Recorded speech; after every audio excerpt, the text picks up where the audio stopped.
The Indus river dolphin basic identity, local নাম হলো ভুলান, বিশ্বের সবচেয়ে বিপন্ন মিষ্টি জলের ডলফিনগুলোর মধ্যে একটি। এটা মূলত পাওয়া যায় ইন্দাস রিভার সিস্টেমে, যেটা পাকিস্তানে অবস্থিত, এবং কিছু অংশ যেটা ভারতে অবস্থিত বিয়াস নদীতে পাওয়া যায়। এবং এদের রং ধূসর বাদামি যেমনটা দেখতে পাচ্ছ, এবং লম্বা ঠোঁট থাকে, সাথে এই যে দাঁতগুলো দেখা যায়। এদের দৈর্ঘ্য প্রায় 7 থেকে 8 ফুট হয়।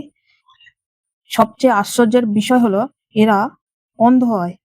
এরা ইকো লোকেশনের মাধ্যমে নেভিগেট করে, কমিউনিকেশন করে এবং শিকার করে। এদের মূলত প্রধান ডায়েট হলো মাছ, চিংড়ি এবং স্মল শামুক জাতীয় খাবার। International union for conservation of nature অর্থাৎ IUCN এর রেড লিস্টে অন্তর্গত। ইনডেঞ্জার একটা species. Wild life protection act 1972 schedule 1 এর অন্তর্গত। এটি একটি রেড লিস্টেড স্পিসিস। এর শিকার করা নিষিদ্ধ রয়েছে।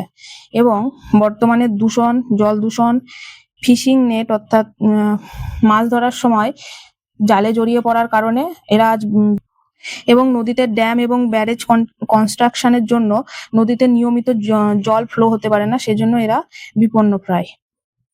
এই ডলফিন নদীতে থাকার ফলে একটা নদীর ইকোসিস্টেম হেলদি হয় এবং ব্যালেন্সড থাকে। সেজন্য আমাদের সবাইকে সচেতন হতে হবে।